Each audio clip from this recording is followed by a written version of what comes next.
How's it going, everybody? It's C-RadTV, and it's that time of year. It's time for the NFL draft previews. Yep, that one time of year, the draft coming up within a month and a half. I believe it's the end of April. So, yeah, and of course, the draft will be on schedule. At the moment, the draft is in Cleveland. If not, it will probably be once again back in the basement of the Ginger Hammer.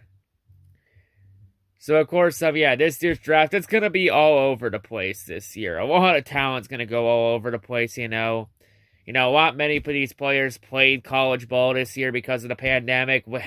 Hell, we didn't even have to draft combine this year because of the pandemic. So, yeah, it's going to be interesting. We may see a lot of reaches in this draft. We may see some shit happen. But, yeah. It's going to be interesting for sure what we see happen this year in the draft. So, yeah, of course, this year, the Lions, of course, this year's draft is going to be the start of the Detroit Lions' official rebuild. It's going to be a painful process, that's for sure. And, of course, the Lions, they're going to be maybe looking at a long-term franchise quarterback with Matthew Stafford now gone to greener pastures in Los Angeles. Now, let's be real. Jared Goff is only a short-term solution. He's more of a bridge quarterback.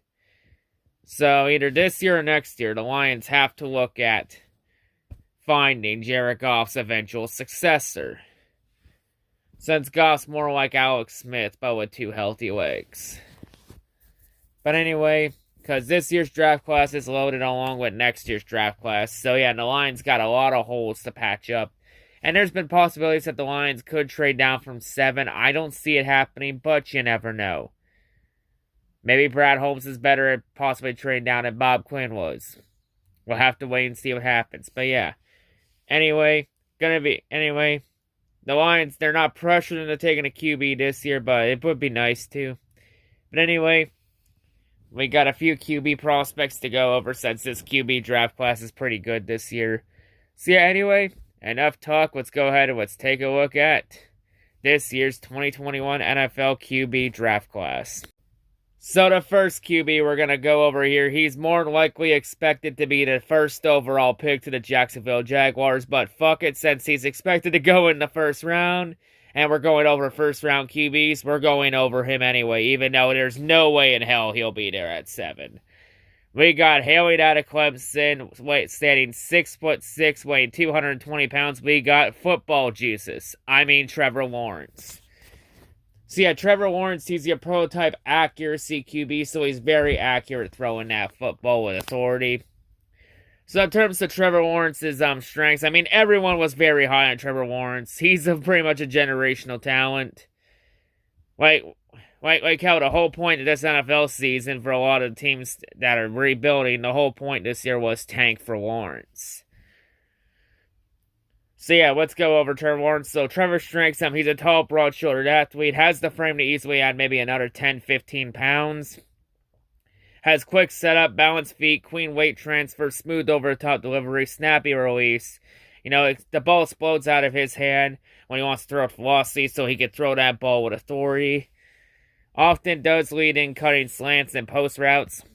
As well as he can also do deep outs and back shoulder fades in all stables of every NFL offense.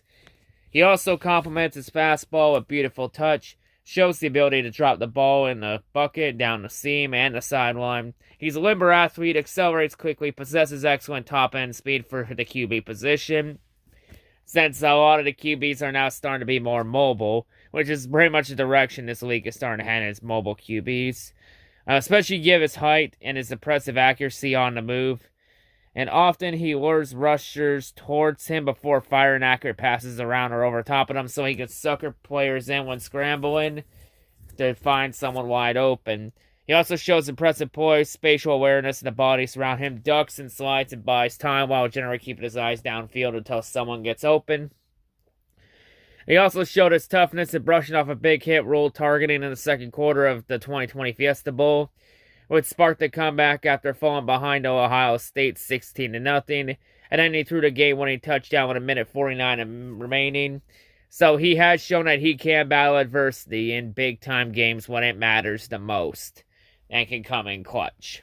He's also well mature beyond his years. He's a two-time ACC Honor Roll member, won the 2019 Tim Borat Award, which was given to the player who best represents himself, his teammates, and Clemson University in the media. He was also Clemson's AFCA Good Works team selection in 2020.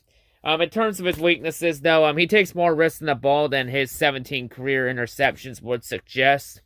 He stares down his target at times, trusts receivers in his own arm, passes through tight windows. He further needs to do a better job protecting the ball in the pocket and when running. Fumbles 10 times over his career, lost 7 of them, including a career-high 5 fumbles in 2020, where he lost 3 of them. He can consistently throw strikes, but he doesn't often show that elite accuracy to paint corners. He too often forces receivers to alter their gaits to collect slightly off-target passes. He saps some run-after-catch possibilities for teammates. He also tested positive for COVID back in late October, and he will no doubt be put through a battery of medical evaluations as a result. He also missed 2 games while recovering from COVID, one against Boston College and then one against Notre Dame. But it looked like throughout the year he bounced back from that COVID test. And in terms of his NFL comparison, this is an interesting comparison, because he's been compared to John Elway, a Hall of Fame QB for the Denver Broncos. I mean, we all know Lawrence is a generational talent, but really to compare him to a Hall of Famer like Elway? Like, if you're being compared to a Hall of Famer like John Elway, you're doing something right. That's for damn sure. So yeah, I do think Trevor Lawrence is going to be a star in this league, and I think Jacksonville's going to get a really good QB. I think Urban Meyer's going to like him for sure. Now, the thing for Jacksonville is now they need to put a complete team around Trevor and give Trevor Lawrence every single tool he needs to succeed. That's the thing about building a successful team. Since a lot of the QBs that the Jaguars have drafted in the first round, like Blaine Gabbert, Blake Bortles, etc., have all ended up being busts because of them failing to build around them. So Jacksonville cannot make that same mistake with Trevor Lawrence. So yeah, I think the AFC South, they're gonna have to deal with Trevor Lawrence for the next decade. He's gonna be a pain in their side. All I say is, Jacksonville, please don't waste his career, pretty please. It would be a fucking shame if he got wasted. For sure. So the next QB we'll go over here, hailing out of Ohio State, standing 6'3", weighing 228 pounds, we got Justin Fields. So of course, Justin Fields, his strengths, he's a dynamic dual threat QB, can beat opponents with his arms, his feet, and his mind. So he's a mobile QB too. Talented passer with a strong arm, touch, and accuracy, can make every throw. Quick setup delivery with efficient over-the-top release, well as ability to drop his arm slot to improvise. He sets his feet nicely, throws with balance, generates torque on the ball, delivers tight spinning fastball to receivers that can track easily. Has a power arm or throws of 75 plus yards in the air dating back to high school, so he does have a cannon for an arm. Scouts can hang their laundry on the frozen ropes that he can deliver on the sidelines. Deep balls forces receivers to keep running. He flashes pill soft touch on quick flips down the seams and on vertical as well. Shows impressive recognition for a first-year starting QB. Quickly moves through his progressions and rarely risks seeing the ball by throwing into coverage. Wonderful athlete ability and with the agility and acceleration to be a constant scramble threat. Has a compact, well-built frame. Requisite body armor to take punishment. He bounces off would-be tacklers, shows impressive core strength, determination with the ball in his hands without being reckless. Has good awareness and vision from the pocket, exhausting passing opportunities before he scrambles up. Uses the threats of his running to suck up defenders before he calmly flips the ball over them, so he can sucker everyone in to try and find someone wide open before throwing the ball, so he can get the ball away quick. Good too. Shows his grit and competitiveness by returning to action after he had a big hit against Michigan. A big hit against Michigan. Yep, the Ohio State-Michigan rivalry is still pretty real, despite Ohio State turning Michigan into a complete punching bag. He also promptly throws a touchdown, something matched on an even greater stage in the Sugar Bowl when he threw a game record 6 touchdowns in his showdown against Trevor Lawrence. where the so yeah, Fields can show that he can compete with the best QBs when given the opportunity. In terms of his weaknesses, though, he's starred in a player-friendly scheme, can create openings for receivers, clever play design, surrounded by a virtual all-star team. He also includes a Joe Moore Award caliber offensive line. So was it really all him, or was it that O-line? Well, really offensive lines are crucial to a QB success. So that's going to be a quick note here. We gotta for Fields. He wasn't often asked to anticipate throws. He instead typically waits to see receivers open before making his delivery. So he tries to not force them into a bad position. His accuracy drops slightly while he's on the move. Occasionally forces receivers to adjust their routes. Now, some ballpark rather than ballistic accuracy, he gets away with some 50-50 balls. Ohio State's athletes either turn into receptions or at least help ensure weren't intercepted. So, yeah, that's going to be something to keep an eye on to make sure he doesn't end up throwing a lot of picks. Well, in his college career, he only threw 9 interceptions to 67 touchdowns. He's slightly shorter than scouts would prefer at the QB position. He generally does a nice job of protecting his body, but he does take a lot of hits, which does raise concern about his long-term durability. So really, having a really good offensive line and keeping him protected and giving him all the time, that's going to be a big key here for Fields to have a long-term success in the NFL. In terms of his NFL comparison, he's been compared to Dak Prescott or the Dallas Cowboys. I mean, he has a lot of potential. He might be the one that breaks out Ohio State QB curse, but I'm not sold. Because the amount of hype he's gotten, it was the exact same amount of hype that Dwayne Haskins had coming out of Ohio State. And we all know how that ended. Oh, but this time it's different, you say. Let's be real. When was the last time Ohio State had a QB worth a damn in the NFL? You really can't name one. I believe the last one was like with the Bears like 40 years ago. Or some shit. Like it was a long time ago. Like usually QBs in the NFL from Ohio State turn into all-out busts. Just ask Dwayne Haskins. But this time it's different. I swear, people that defend QBs out of Ohio State and Alabama, that's like communism. Oh, those previous failures weren't real quarterbacks. But this time, things will be different, we say. I'll believe it when I see it with my own eyes. And don't worry, we're going to get to Alabama in a little bit. So the next QB we're going to go over here, hailing out of BYU, standing 6'2", weighing 210 pounds, we got Zack Wilson. So Zack Wilson, he's your prototype on-the-move QB, so he's very good on the move when pressured. So in terms of Zack Wilson, his strengths, he's a quick-footed passer, has ideal athleticism and control, can reset platforms, create opportunities in the midst of his chaos. Has natural feet for pressure and ability, can adjust, so it should be easy to translate easily to the pros. Arm isn't elite, but he has the gun to hit every target on the range. While he isn't the type of runner to warrant usage on designated runs, he is capable scrambler, has enough mobility to extend plays with his legs, finds success when plays break down. In terms of his weaknesses, though, he has the ability to work through progressions quickly inside a structure. Could use some work as he transitions to the NFL level. Also has to continue to improve his anticipatory throwing ability and ball placement. While he isn't a tiny individual, though, light frame could draw some durability concerns against bigger competition. So in terms of his NFL comparison, he's been compared to Baker Mayfield of the Cleveland Browns. So yeah, this is a QB I've been pretty high on. I've really liked what I've seen out of him and watching the highlights.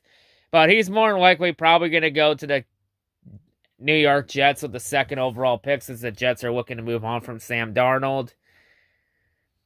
I don't know. It really depends. Like, what happens with Zack Wilson in the first round, it really depends on what happens, what the Jets do at number 2, since the draft really starts at number 2. Since we know Trevor Lawrence is going first overall.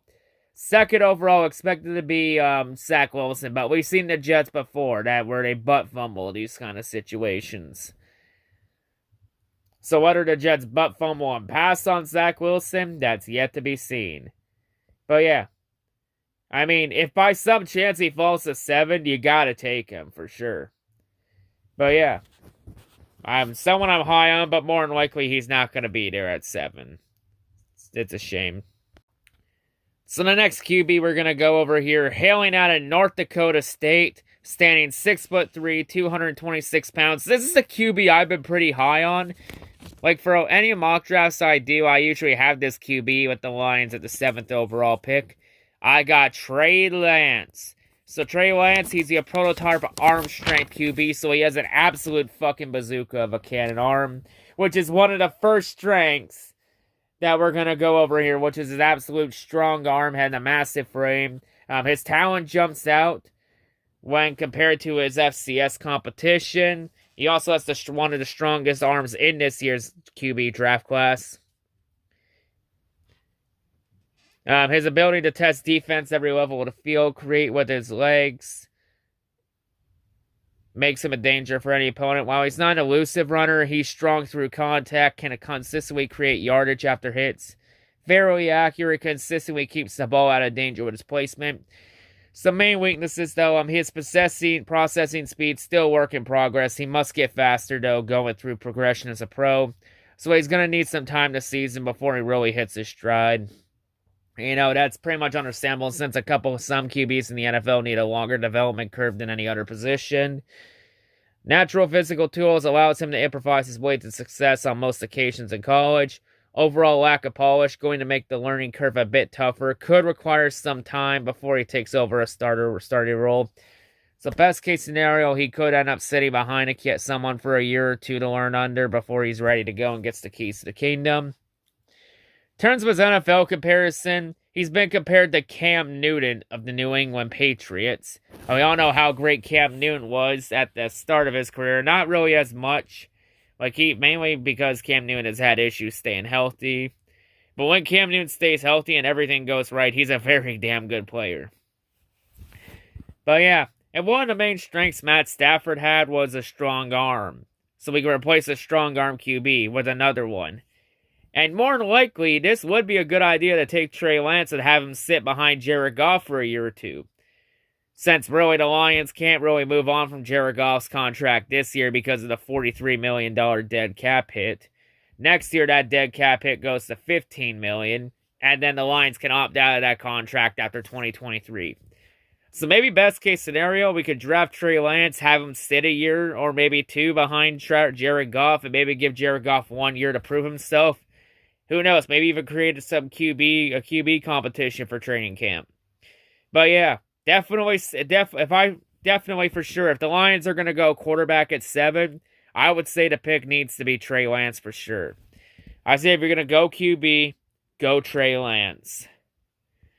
I think Trey Lance checks off a lot of the boxes that we could use, the Lions could have, and he's a tailor-made for Anthony Lynn's scheme. And the main thing the Lions want to do is run the ball. And he has a really good history of running the ball in college. So yeah, if there's a QB the Lions should take in this draft, for sure, it should be Trey Lance.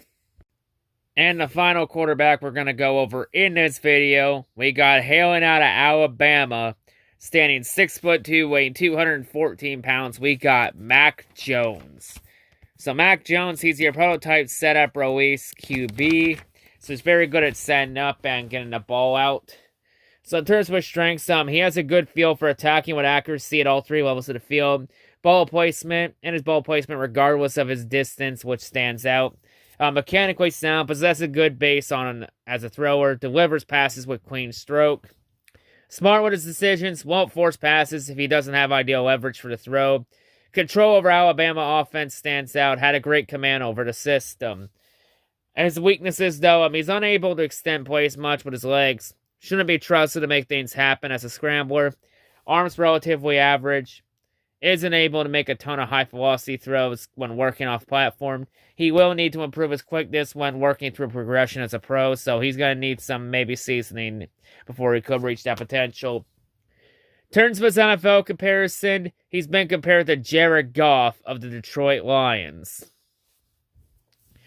So yeah, he does have some potential, but I'm not sold on him because it's a QB out of Alabama, and usually a lot of QBs that come out of Alabama are complete bust. And so far, Tua Tagovailoa, who was the QB for Alabama last year, he is looking like a bust right now, especially when there were those rumors like a month or so ago that the Dolphins were interested in the Deshaun Watson sweepstakes. And looking like they were giving up on Tua after 1 year. So yeah, that's why I have my questions about QBs out of Alabama. Like, name me a QB out of Alabama that was worth a damn. You define one worth a damn, you have to go all the way back to Joe Namath. Congrats, Joe Namath. That was like, what, 50 years ago? I swear, like I said with Justin Fields, QBs that come out of Ohio State and Alabama, it's like communism. Oh, those previous QB failures weren't real quarterbacks. But this time, we swear, it'll be different this time. We swear it. I'll believe it's different when I see it with my own eyes. But yeah, anyway, that's going to wrap it up here for this draft preview. So, of course, yeah, this is the start of the draft previews this year. I'm more than likely going to look at doing one every day because there's a lot of holes on the lines, and the lines got a ton of needs that are in this draft, and especially for the first round and first 2 days. Especially on the defense. So, we got a lot to go over there to cover. So, yeah, we got that to look forward to. So, yeah. There's going to be a lot of draft previews. I'm going to probably try and do one every day, except for Sunday. Sunday, I will not do one. So the next draft preview I'll do will be Monday. And it will be another skilled offensive position, and then we'll go straight to the defense. The next one is going to be on wide receivers. Since the Lions definitely got a need at wide receiver with both Kenny Golladay and Marvin Jones gone. So yeah, definitely something to keep an eye on there with receivers. But yeah, anyway, that's going to wrap it up for this draft preview. That's all I got to say. Hope everyone's a great day, and yeah, hail the new C-Rad, hail the Outsiders, and hail the great Detroit Masterplan.